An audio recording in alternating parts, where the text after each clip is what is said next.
Welcome. This is Gabe, also known as Gabesellsatx, coming at you with a quick video on what I'm doing, a little bit of a recap of 2023 and the different things I hope to achieve. So, a little bit of 2023 planning or 2023 review, 2024 planning, and just my overall goal with this page, with the content, with what I'm planning on doing, what I'm planning on posting about, and just a little bit more about me.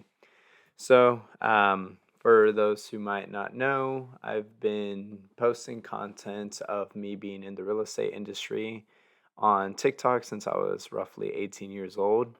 And that has led me to start gaining a couple million views, getting a following of roughly 16,000, and slowly getting more business coming my way because of it. It's led me to some pretty remarkable opportunities. It's got me meeting some great people, got me meeting people within my industry. It's gotten me recognition from people I've looked up to. So I believe content is the new big thing. And I want to this year present a little bit more about myself. Who is Gabe aside from the real estate? So I'm pretty much a health nut. I like doing anything that's active. Um, I'll take you back in the beginning of 2023 where I decided to take one entire year off, or roughly a year off. I decided to take 3 months off of social media completely. And this was due to the fact that I was not achieving the goals that I wanted. I've always wanted to gain multifamily properties and have some property of my own. So I deleted social media to focus on that. In my head, I was more so thinking, is it going to be content posting, or am I going to be a TikToker, or am I going to be doing real estate and actually being within the real estate industry? And it led to a short time where I focused solely on real estate. In this time, I had started building up quite a bit of relationships. I had known of this strategy through this guy named Cody Davis, where I joined one of his mentorship programs. And essentially, what his mentorship program said was, hey, go make relationship with the guys who are actually doing it right now. And I took that and ran with it. So I um, started looking at people all over Austin, Texas, Central Texas, New Braunfels, some articles, all of Central Texas area, and that little Texas triangle of Dallas, Houston, Austin, and San Antonio, and started calling them up. And this has led me meeting my mentor, Chad. And Chad has quite a bit of experience since I'm going to be having him on the podcast. I'm not going to reveal too much about him. I'll give a little bit of a bio and let him describe himself to you. So, roughly, he's been doing real estate since 98. I remember whenever I first met him, I cold called him on a property that he owned, and it was very hard reaching him. But I was able to get on a call with him for roughly 7 minutes. I built as much rapport as I could get, saying, "Hey, I'm a UT student, and it's been tricky for me. At I'm looking to get into multifamily, and I know you own some multifamily, so I just want to ask, how did you get to the position you were in today?" And this started opening up the floodgates of me building relationships with people. A lot of people, the fact that I was a UT student, even though I was technically not at the time, more to come on that a little bit later, um, helped disarm a lot of these people and helped disarm a lot of these big owners. And I was just more so a person looking to grow within the industry and was asking for their advice. And I was looking to take extreme action on their advice.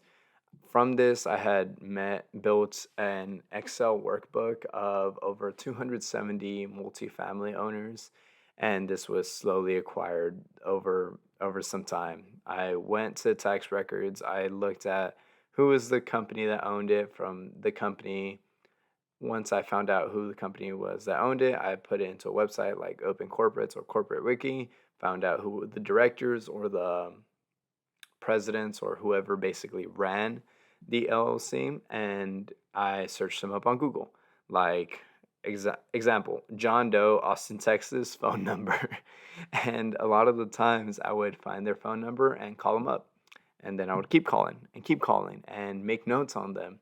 I had this Excel workbook where I just started talking about people, writing notes about them, making sure I remembered the important and critical things about them. So when the time came, I could recall, oh, yeah, you were in this position. You said such and such. You said you worked as an appraiser, as a loan officer, as a developer, as a subcontractor. You were in the grounds. So I started thinking of this as a list of people that could help me further expand my knowledge. And it's led to now me working at 2 by 2 with Chad. So I really like the idea of 2 by 2. It's a fund and it's a real estate fund, and I'm hoping to partner with the fund pretty soon. It's a fund where Chad is bringing his uh, large land portfolio, and we're essentially raising capital, bringing investors, and looking to develop it with the help of our team. And through this, I'm starting to build relationships. I'm starting to get more familiar with um, development processes and the different things that it takes to actually become a developer. So it's becoming pretty interesting to just see real estate in that aspect, and it's something I'm really looking forward to. On top of that, one of the things that I'm also looking forward to is this new year. So, 2023, I started out taking those 3 months off of school, or 3 months off of social media. And at this time, I had also taken a year off of school. So, in spring of, I believe it was 2023, 2022, 2022, I had decided, hey, I'm really liking real estate, and I want to try to become a multi-family owner or a multi-units owner. And it's something that I just decided to say, hey, I think it's good to take some time off of school and try to go for it. I set an ultimatum for myself saying I had 1 year to buy a multifamily property or somehow acquire over 12 units, or I go back to school. And in this time, I was really conflicted because I was living around a lot of students and I was in the student life, but I was also working full time. So I wasn't going to school, but I was living around an area of students and didn't necessarily have a lot of that focus around me. All my peers were going to school, going to parties, participating in clubs, and living their college experience. And I was on the sideline, um, cold calling owners, building relationships with owners, doing everything I could to meet some apartment owners that allowed me to further excel in my career. So through this, I set the ultimatum, and that's where I started building the relationships and thinking, hey, I'm gonna try to buy an apartment complex. So I want to be able to have these relationships in place. So once I find a deal, bam, I jump on it. And I could partner on this and I could own a small sliver of apartment complex. And it got me really excited, really riled up. And it also got me very humbled because a lot of people didn't want to talk to me. And that was very frustrating because I had to build relationships with people that don't know who I am, that don't trust me, that think I'm trying to sell them something. And in a sense, I was trying to buy their property through what's known as owner financing, or where the owner acts as the seller. So, or the owner acts as the bank. So, I was looking forward to building those relationships in order to start acquiring enough relationships to the point where I'm meeting people that don't necessarily know what to do with their apartments. They might want to give it to their children, but their children might not want to take it on since it's a hassle, it's a headache, and they also have to work for the money. It's not always ideal for everyone. So, what I was going to be proposing is, let's say John Doe was retiring and he had 10 apartment complexes. I would be like, hey, John Doe, um, my name's Gabe. We've had a relationship for a while, and I'm looking to get into multifamily. And I see that you are looking to get out of it, maybe pass it on to your children, but your children said that they weren't interested, or you don't know what to do with it because your children won't take care of it properly. I want to take care of it. Give it to me. I will make payments. You will be a bank. I will pay you each month. And then at the end of it, if you one day pass or some unfortunate event happens, we will then have the payments sent out to a bank, a trust, whatever, in order for your legacy to be lived on, and the work that you've worked for and the property you've worked for to live on through your family, and to create further opportunities for your heirs. That was a lot. I set out to do that, and lo and behold, I didn't do it. um, I decided to. I think I was doing a lot of the right things. I think the time frame was too short. I think my resources were too limited.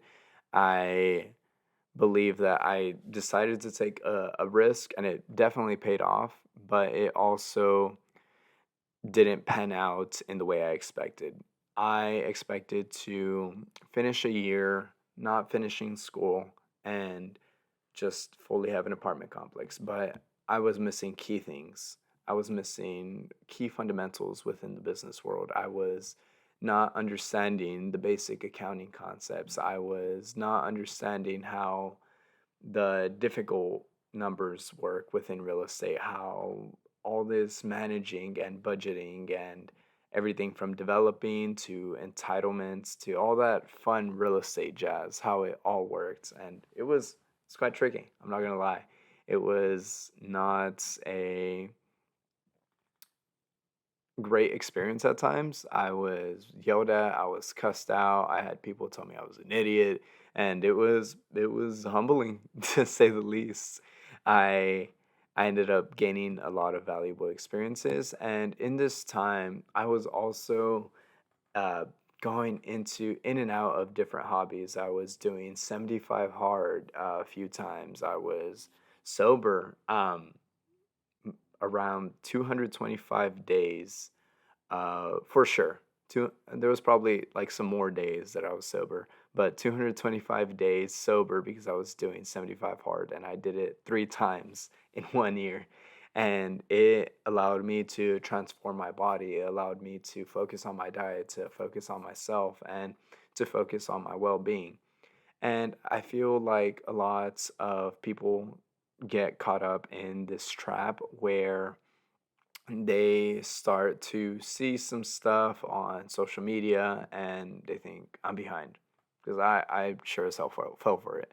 I thought I was behind, and I decided to take the year off and say, hey, I'm gonna do this to speed myself up. And I did, in a sense. I built the relationships that are gonna help propel me forward in the future.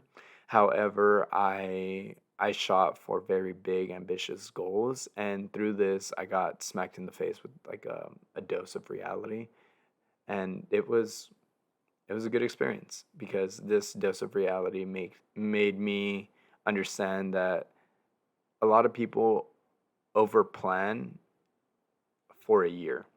They they overshoot for what's possible in a year and undershoot for what's possible in 10 years, 15 years, 20 years, etc.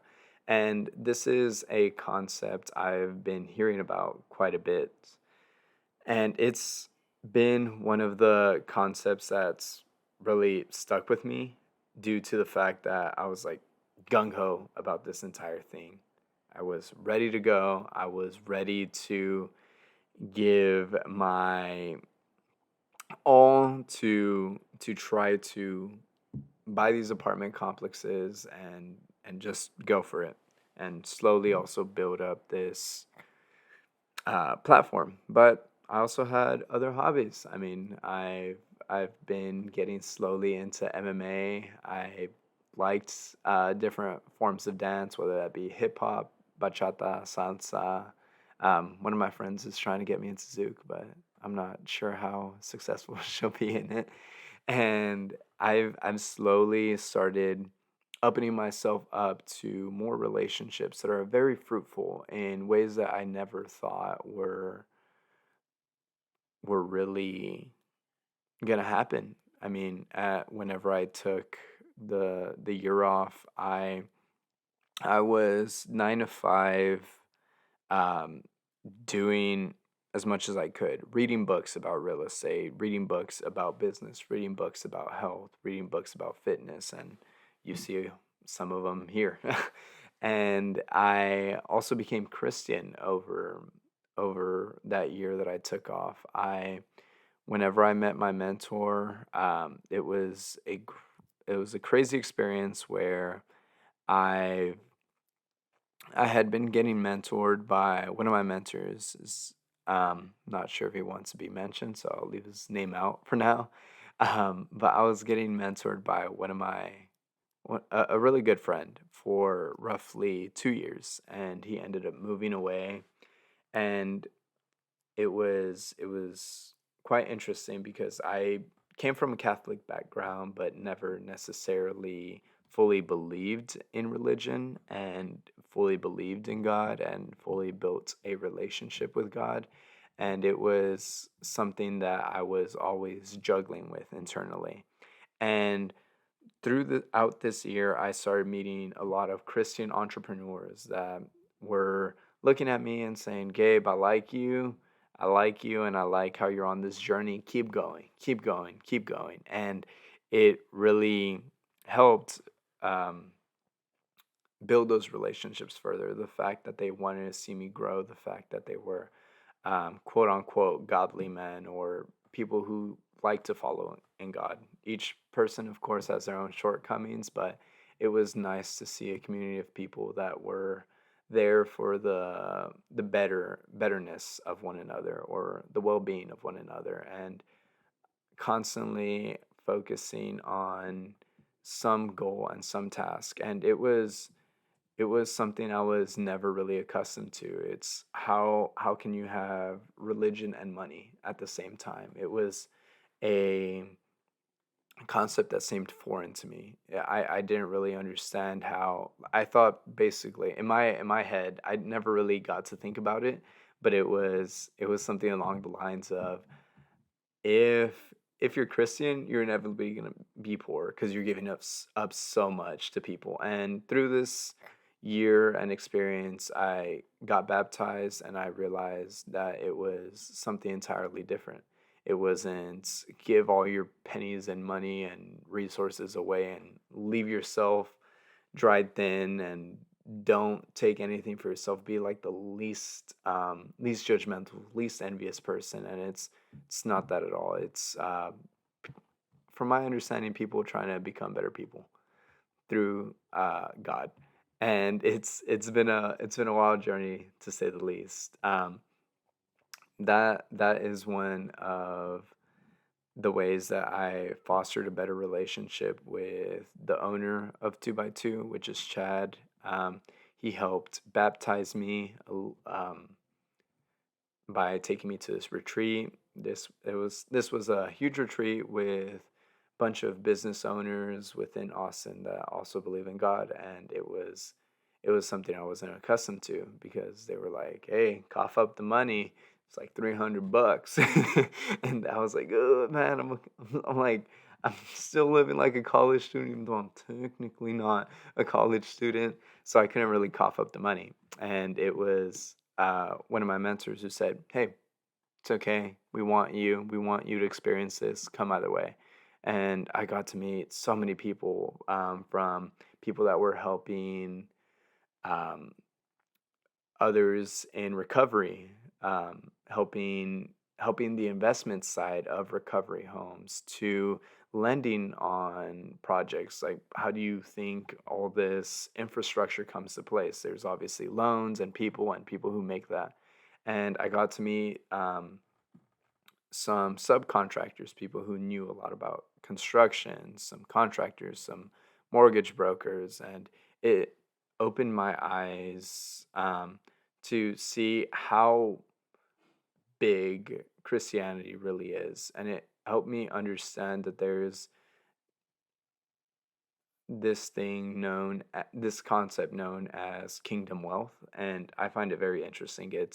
It's gaining money in order to shed the light and the goodness and the grace of God. And it's a concept that I wasn't really familiar with, and I had never really heard of it. And now I'm meeting all these successful entrepreneurs, successful businessmen, successful people within their careers, and they are getting money, but also sharing it. They're sharing it with each other. They're doing deals with each other. They're growing together, and it's something that I haven't really understood.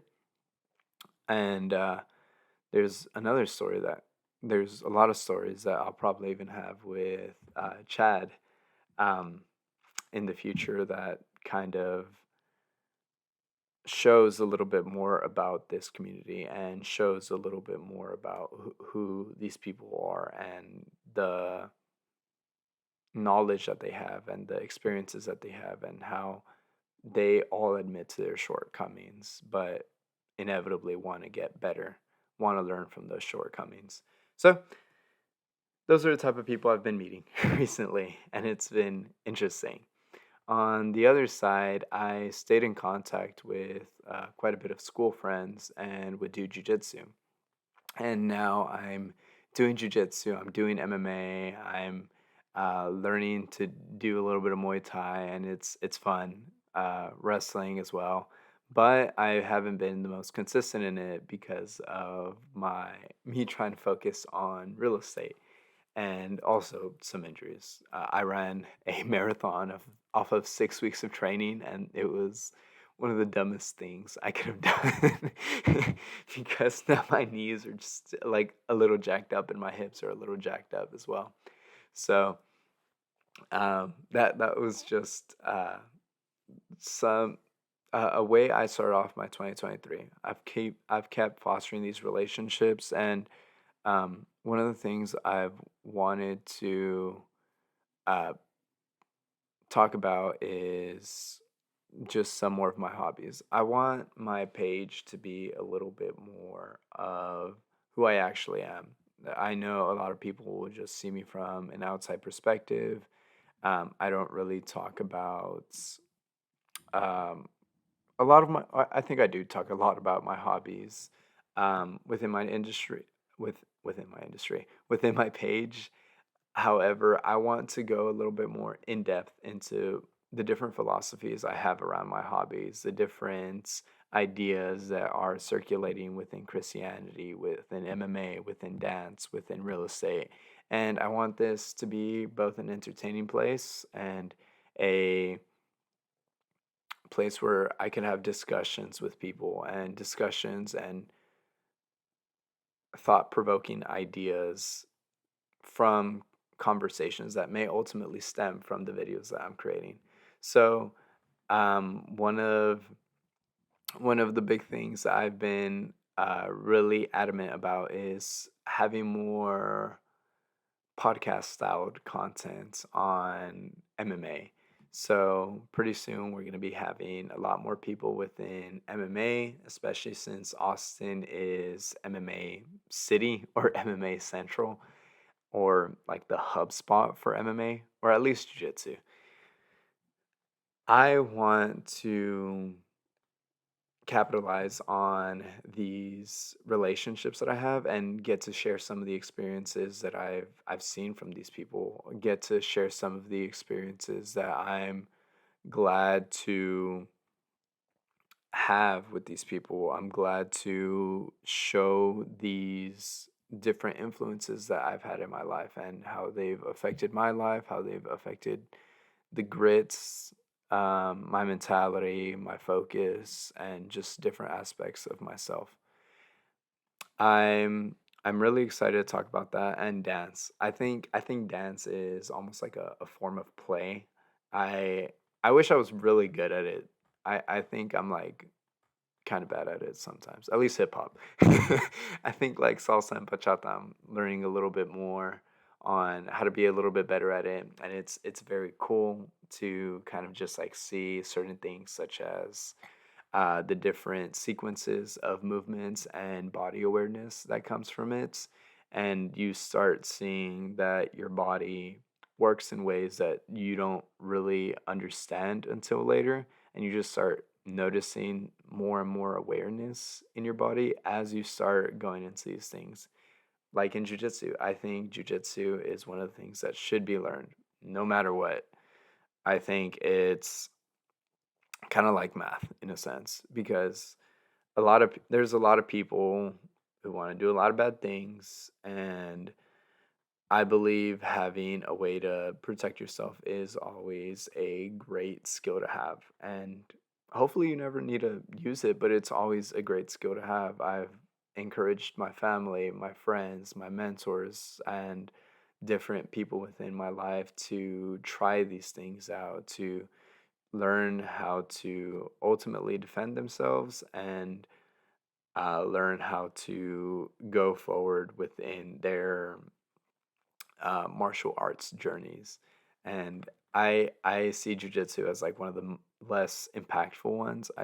You could still get impacted pretty heavily on your body, but it's some great cardio. It's like a puzzle with your body.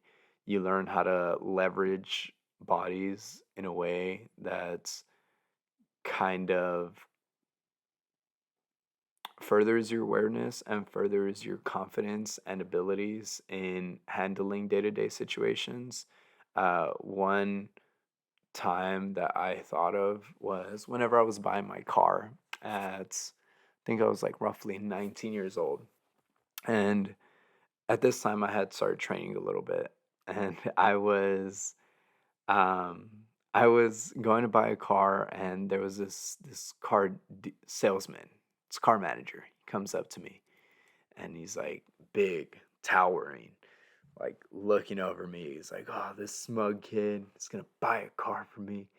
And one of the things that I felt really gave me confidence was I don't think this will ever turn into a hostile moment, but in the case it does, I'm not necessarily scared of this person. And I feel like before I had a false sense of confidence in my abilities to defend myself, and I had been really awakened, like in that by friends whenever I was first trying out jujitsu and things of the sort.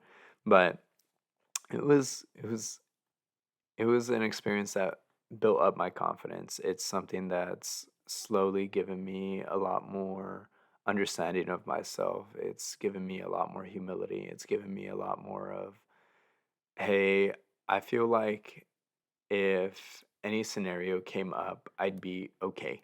Like, if I was ever in danger, I'd be okay. And that's like a funny concept to think about. It's something that not a lot of people like to think about. Something that a lot of people avoid thinking about in general. And I think it's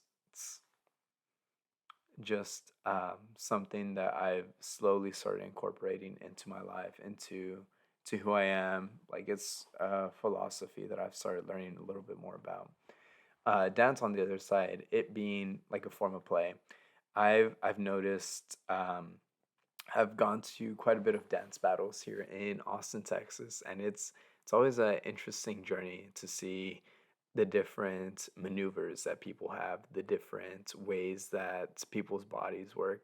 Uh, one of the weirdest things to see is whenever people are double jointed and they start dancing with their double jointedness. Weird looking, but it looks cool at the same time. I don't know how to describe it.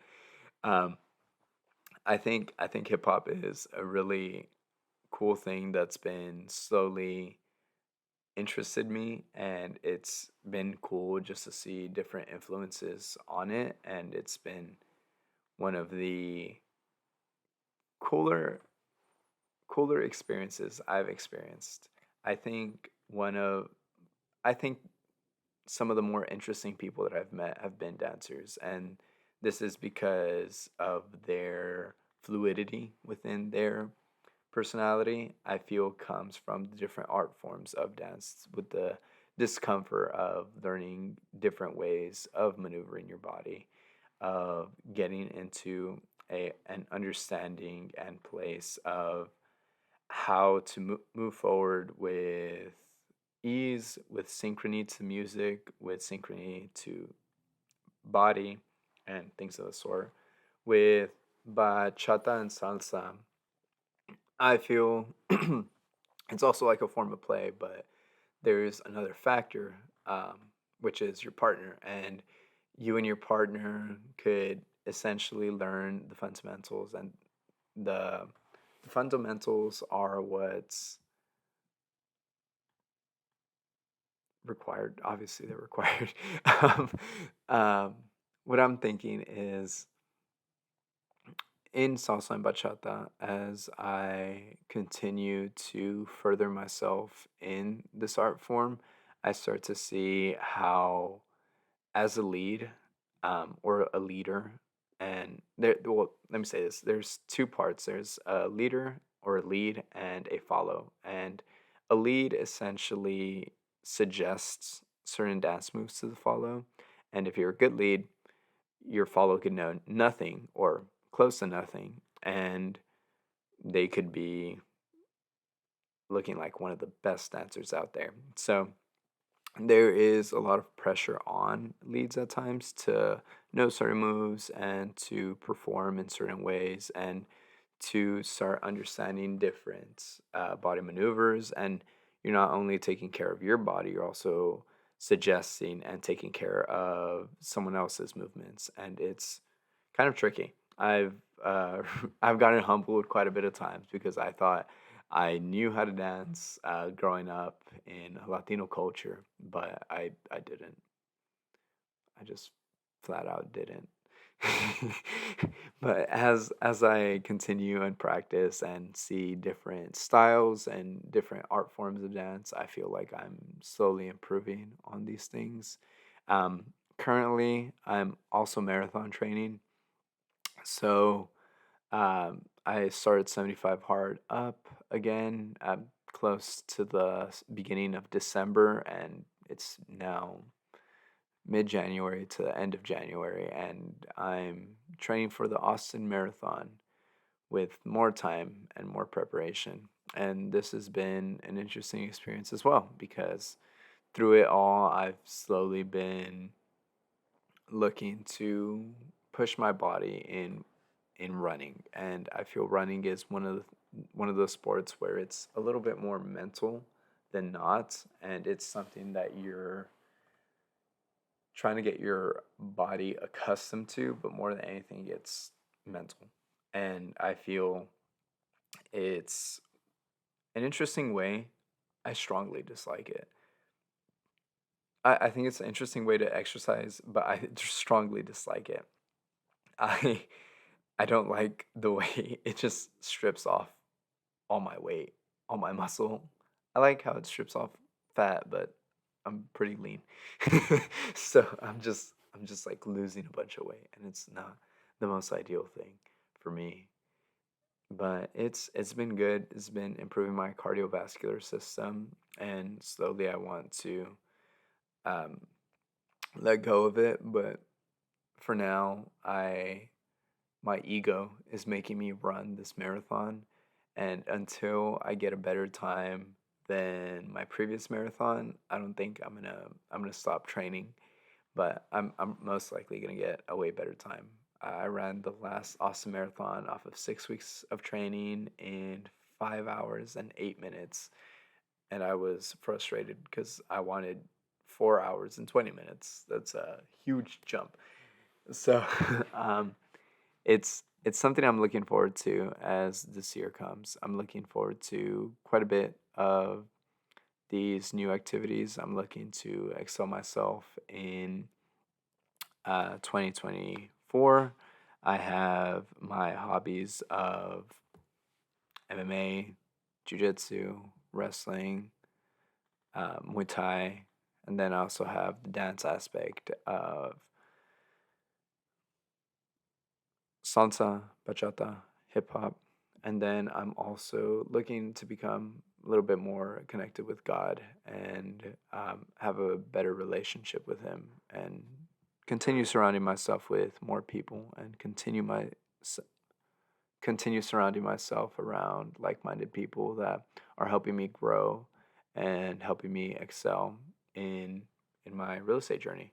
And back to the real estate journey, I'm excited for it too. I think it's been something I've been interested roughly since I was 16 years old, and it was something that I've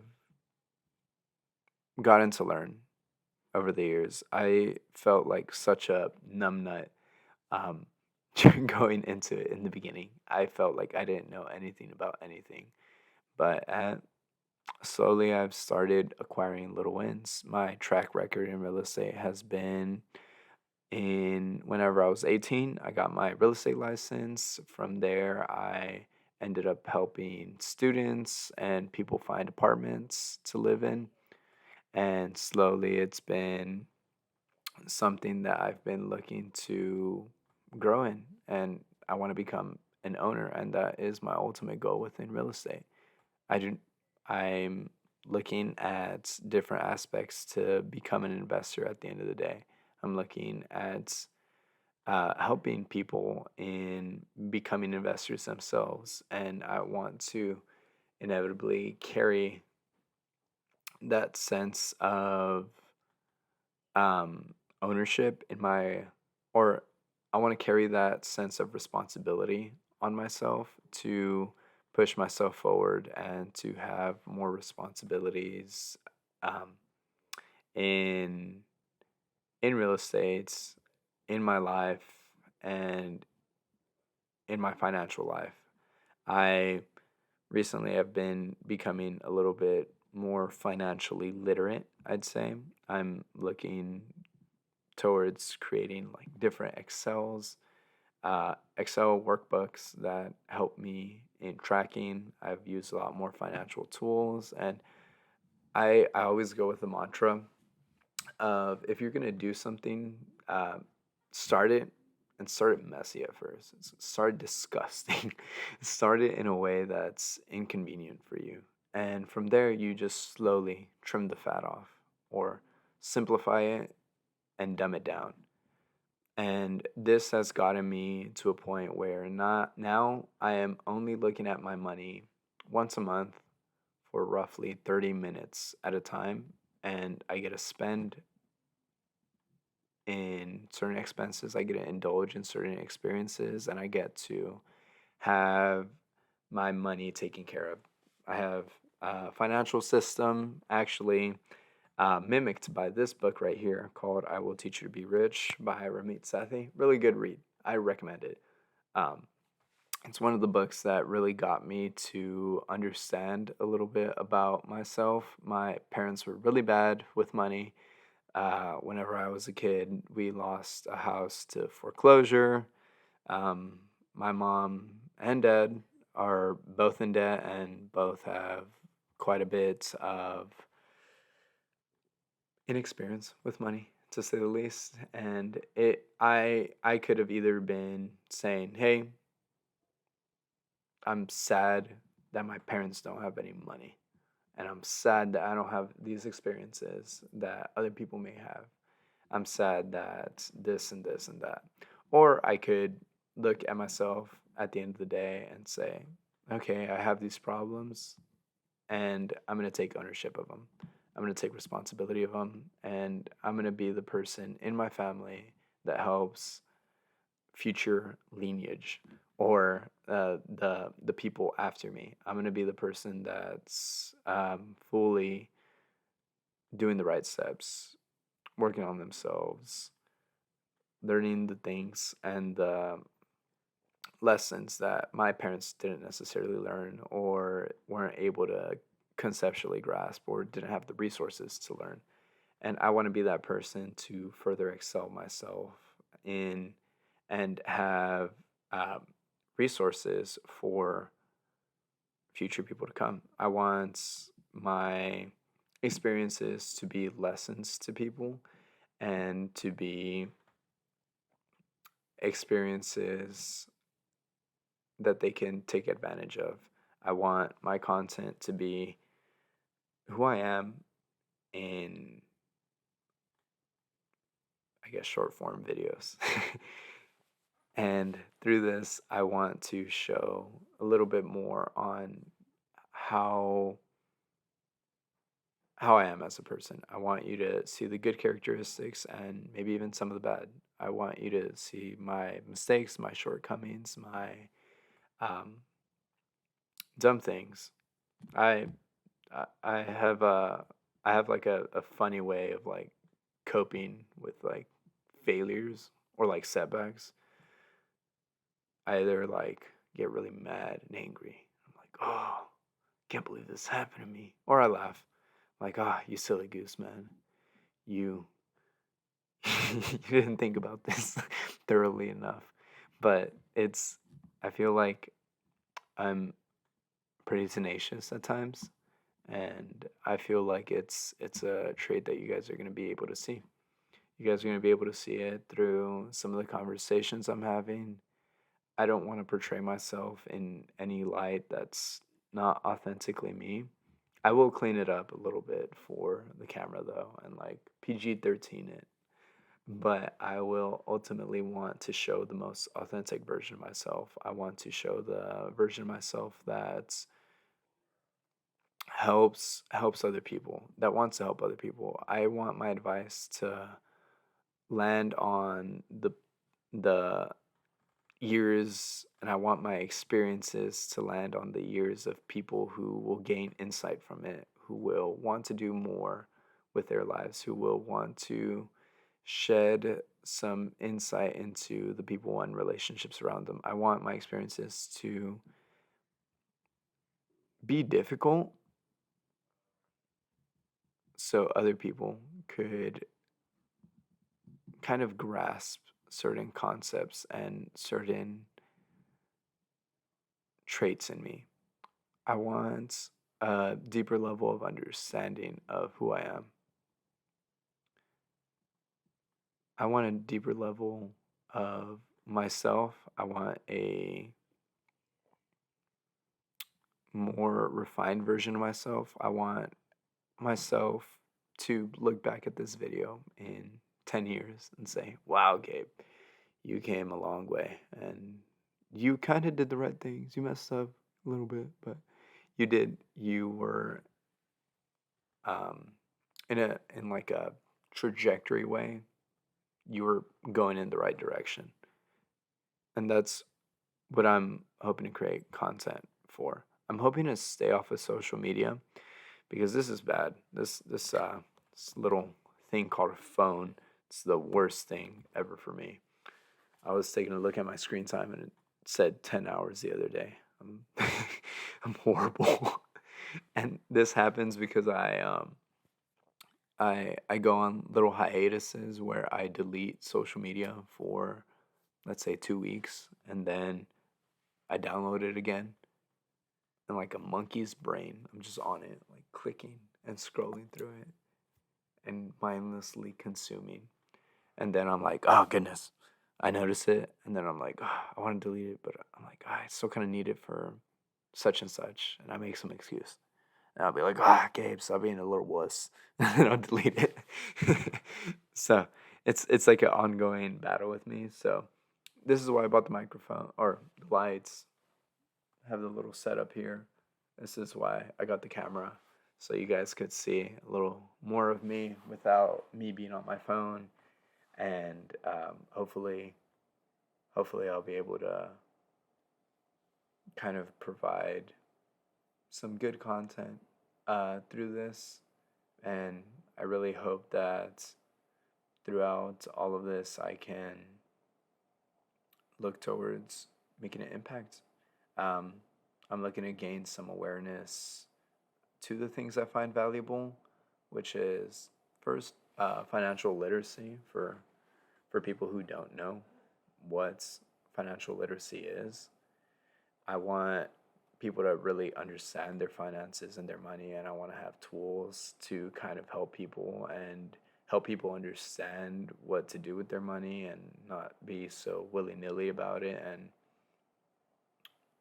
gain something for their family, gain experiences, gain fruitful endeavors, and I want these things to be valuable to y'all. So if I do something that sucks, tell me.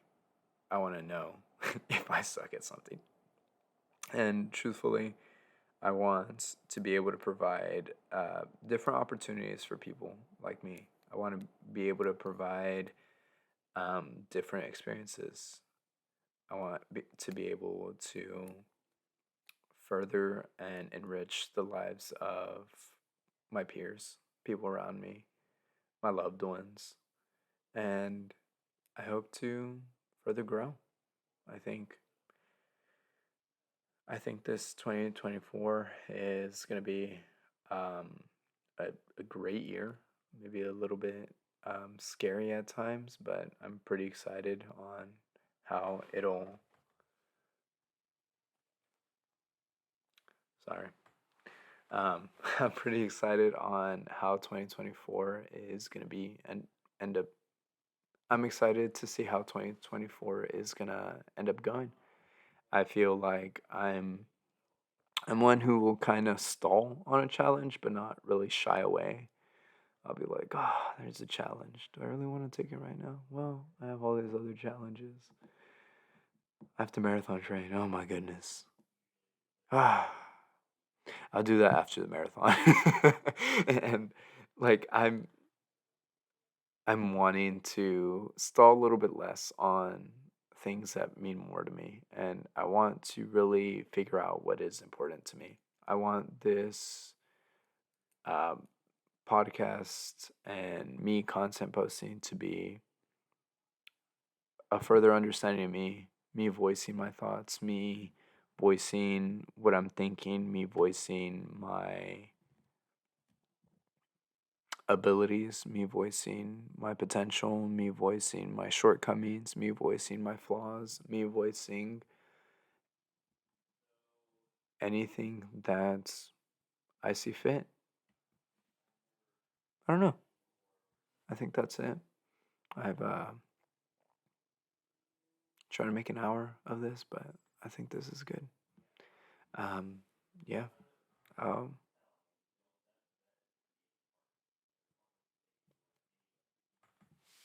Deuces, I guess.